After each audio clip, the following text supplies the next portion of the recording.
Assalamualaikum warahmatullahi wabarakatuh. Selamat pagi semuanya. Semoga kalian tetap sehat dan semangat dalam menjalani aktivitas belajarnya. Jangan lupa isi absen di link yang sudah Bapak bagikan di Google Classroom. Itu absen khusus di pelajaran Bapak ya. Kalian isi sesuai jam KBM-nya. Oke, siap untuk belajar hari ini. Untuk KD masih sama dengan pertemuan pertama, yaitu KD 3.1. Memahami konsep berpikir kronologis, diakronik, sinkronik, ruang dan waktu dalam sejarah. Tetapi yang berbeda di sini ada indikatornya. Kalau minggu lalu kita membahas tentang kronologis, sekarang ke diakronik.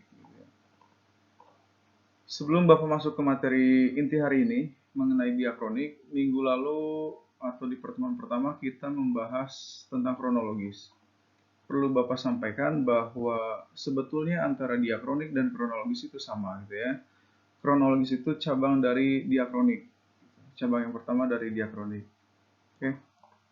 Untuk lebih jelasnya Bapak sudah siapkan materi di slide selanjutnya. Mari kita lanjutkan. Sedikit mengenai informasi saja. Di sini ada gambar karikatur Bung Karno ya, dengan kalimat jas merah. Ini merupakan kalimat singkatan dari jangan sekali-kali meninggalkan sejarah. Kalimat tepatnya seperti itu. Jangan sekali-kali meninggalkan sejarah. Banyak orang yang salah menyebutkan, banyak orang mengatakan jangan sekali-kali melupakan sejarah. Padahal bukan melupakan, tepatnya meninggalkan sejarah. Gitu ya. Artinya bisa berbeda atau pemahamannya bisa berbeda antara kata meninggalkan dengan melupakan seperti itu. Nah, kata-kata ini disampaikan melalui pidato Bung Karno pada tanggal 17 Agustus tahun 1966. Ini merupakan pidato kepresidenan Bung Karno yang terakhir ya, sebelum lengser dari jabatannya dan digantikan oleh Presiden Soeharto. Oke, selanjutnya. Selanjutnya kita akan langsung bahas saja mengenai diakronik. Menurut etimologi atau tata bahasanya, oke. Diakronik berasal dari bahasa Yunani, yaitu dia dan kronos ya. Dia mempunyai arti melintas, melampaui atau melalui, sedangkan kronos berarti waktu. Jadi diakronik berarti sesuatu yang melintas, melalui, dan melampaui dalam batasan waktu. Ini sama dengan kronologis ya. Kronos itu waktu. Jadi sama antara diakronik dengan kronologis. Kronologis merupakan cabang ilmu dari diakronik. Oke, kita lanjutkan berikutnya.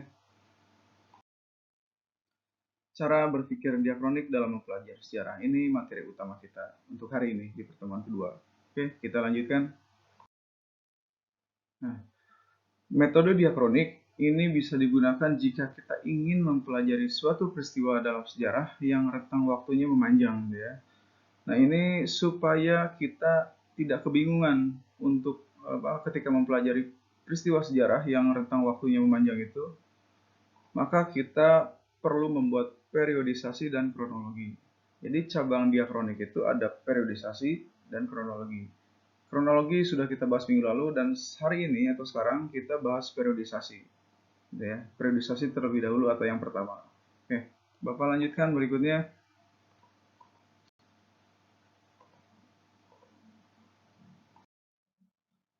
Apa itu periodisasi? Bapak awali dengan pembahasan periodisasi. Oke, kita lanjutkan. Periodisasi adalah pengklasifikasian peristiwa dalam sejarah berdasarkan tahapan-tahapan tertentu. Bisa pahami nggak? Bisa dipahami oleh kalian sampai di sini? Oke. Kalau belum, Bapak akan kupas tuntas apa itu periodisasi. Oke, di slide berikutnya. Kita lanjutkan. Nah, ini periodisasi. Periodisasi adalah pembabakan waktu yang berurutan sesuai dengan waktu kejadiannya. Periodisasi dalam sejarah adalah tingkat pembabakan atau perkembangan masa. Gitu ya.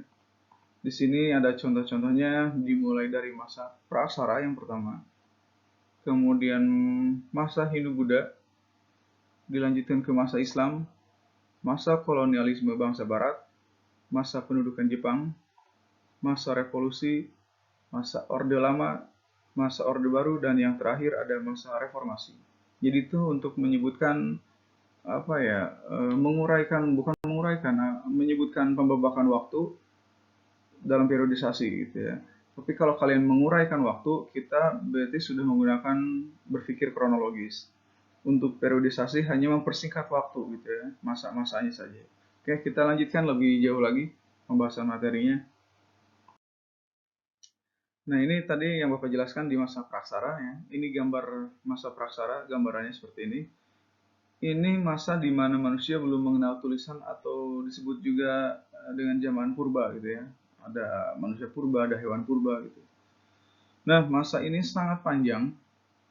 Kita tidak bisa menceritakan secara detail mengenai urutan waktunya karena manusia zaman dulu tidak mengurutkan secara waktu gitu ya dalam bukti-buktinya gitu. Beda dengan zaman kerajaan seperti itu. Jadi kita hanya bisa mencari kapan sih waktunya itu dari fosil yang diproses gitu ya, dari temuan-temuan benda purbakala yang diproses gitu. Seperti itu. Prosesnya yang menggunakan zat kimia dan lain-lainnya supaya mengetahui berapa sih usianya, berapa lamanya kehidupannya seperti itu. Ya. Oke, masa ini sangat panjang ya. Kita tidak bisa menceritakan secara detail mengenai urutan waktunya, sehingga dibuat periodisasi untuk masa ini.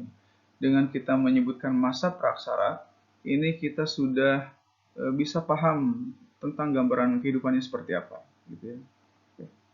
Bapak lanjutkan berikutnya. Berikutnya masa Hindu-Buddha, ini juga masa yang cukup panjang. Hindu-Buddha masuk dan berkembangnya sejak abad ke-5 sampai abad ke-15 gitu ya, seperti itu. Jadi kita menyebutkannya masa Hindu-Buddha. Kalau dirincikan masa Hindu-Buddha itu kerajaan apa saja banyak ya. Dimulai dari kerajaan pertama Kutai Martadipura sampai ke Majapahit itu panjang. Kalau kita menceritakan detail waktunya. Tapi untuk berdasarkan periodisasi kita cukup menyingkat atau menyebutnya dengan masa Hindu-Buddha gitu, seperti itu. Nah, runtuhnya masa ini ditandai dengan masuknya dan berkembangnya Islam di Indonesia, gitu ya, masa Hindu-Buddha ini. Oke, Bapak lanjutkan slide berikutnya. Lanjut ke masa Islam, gitu ya. Masa Islam juga menandakan berakhirnya masa Hindu-Buddha di Indonesia dan sebelum masuknya ke masa kolonialisme dan imperialisme. Oke, berikutnya. Nah, ini gambar selanjutnya, um, gambaran masa kolonial gitu ya. Masa kolonial juga panjang waktunya. Kalau kita urutkan bangsa Eropa yang datang ke Indonesia, ada Portugis, Spanyol, Belanda, dan Inggris gitu ya. Kalau kita bahas satu persatu negaranya, berarti kita sudah menggunakan konsep kronologis gitu ya. Kapan Portugis datang, kapan Spanyol datang gitu ya. Kemudian tahun berapa Belanda dan Inggris datang. Berarti kita menyebutkan atau berpikir kronologis. Tapi untuk periodisasi, kita cukup sebutkan ini masa kolonial, seperti itu. Karena pembahasan ini periodisasi, maka kita singkat menjadi masa kolonial. Oke ya. Berikutnya, ini gambar masa pendudukan Jepang. Walaupun singkat waktunya gitu ya, hanya 3,5 tahun, beda dengan masa-masa sebelumnya yang ratusan tahun gitu, bahkan berabad-abad. Jepang ini hanya 3,5 tahun, tapi tetap kita sebut sebagai masa gitu ya. Ini untuk membedakan masa sebelumnya dan masa selanjutnya. Sebelumnya ada apa? Masa kolonial, bangsa Barat gitu ya. Masa selanjutnya kita masuk ke masa revolusi seperti itu.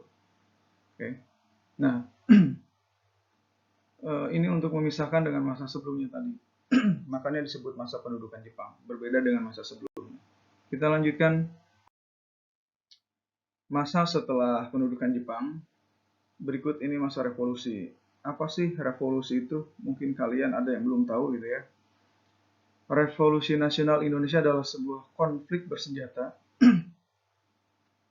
dan pertentangan diplomasi antara Republik Indonesia yang baru lahir melawan kerajaan Belanda yang dibantu pihak sekutu yang diwakili Inggris. Gitu ya. Ini rentang waktunya tahun 1945 sampai 1949 atau disebut juga masa agresi militer seperti itu. Selanjutnya setelah lewat masa revolusi, kita benar-benar merdeka secara utuh gitu ya. Nah, selanjutnya kita masuk ke masa Orde Lama. Di sini gambarannya Presiden Soekarno gitu ya. Presiden Soekarno identik dengan masa Orde Lama gitu. Ini untuk membedakan atau membatasi kekuasaan Presiden Soekarno dan Presiden Soeharto ya, atau presiden berikutnya seperti itu. Jadi ada Orde Lama, ada Orde Baru gitu ya. Oke, Bapak lanjutkan, tidak akan menceritakan secara detail bagaimana masa Orde Lama gitu ya. Berikutnya, lanjut ke masa Orde Baru. Di sini identik dengan mantan Presiden Soeharto gitu ya. Kalau kita membahas periodisasi, maka kita sebut masanya. Kalau kita membahas kronologis, maka pada masa Orde Baru, Presiden Soeharto menjabat dari tahun 1966 sampai 1998. Jadi itu perbedaan periodisasi dan kronologis. Oke, berikutnya. Ini yang terakhir dalam pembabakan waktu sejarah Indonesia, khususnya dalam masa periodisasi gitu ya, yaitu masa reformasi. Masa reformasi adalah suatu masa di mana terdapat suatu perubahan yang besar dan menyeluruh, terutama dalam sistem pemerintahan. Jadi perubahan besar dan menyeluruh ini terutama dalam sistem pemerintahan, dan menandakan berakhirnya masa Orde Baru. Itulah ditandai dengan masuknya masa reformasi. Oke, berikutnya.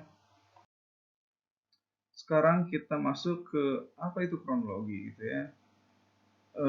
Kronologi sebenarnya sudah dibahas di minggu lalu. Bapak tidak akan membahasnya lagi atau mengulang lagi pembahasannya. Kita langsung lanjut saja karena ini bagian dari diakronik gitu ya, cabang ilmu diakronik. Bapak hanya menegaskan pemahaman saja di sini. Kita lanjutkan. Nah, kronologi ya, karena kita sudah membahas minggu lalu, Bapak tidak akan mengulangi pembahasannya. Ini hanya menegaskan pemahaman saja bahwa kronologis lebih detail daripada periodisasi, seperti itu. Ini contoh yang minggu lalu kita sudah bahas juga, contoh kronologi. Kalian sudah bisa menceritakannya, baik secara lisan atau langsung gitu ya, ataupun dalam bentuk penugasan. Persis sama ceritanya seperti ini, karena Bapak memberikan contoh ceritanya mengenai proklamasi gitu ya.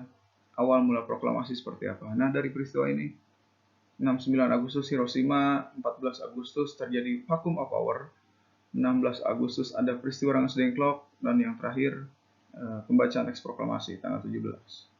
Oke, Bapak lanjutkan saja ke slide terakhir gitu ya. Oke, di slide terakhir ini diakronik, artinya memanjang dalam waktu tetapi terbatas dalam ruang, seperti itu gitu ya.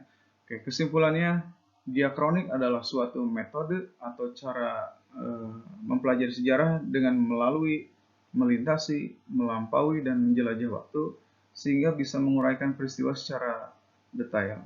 Itu kronologis atau diakronik gitu ya, seperti itu. Oke, sampai di sini pembahasan dari Bapak di pertemuan kedua.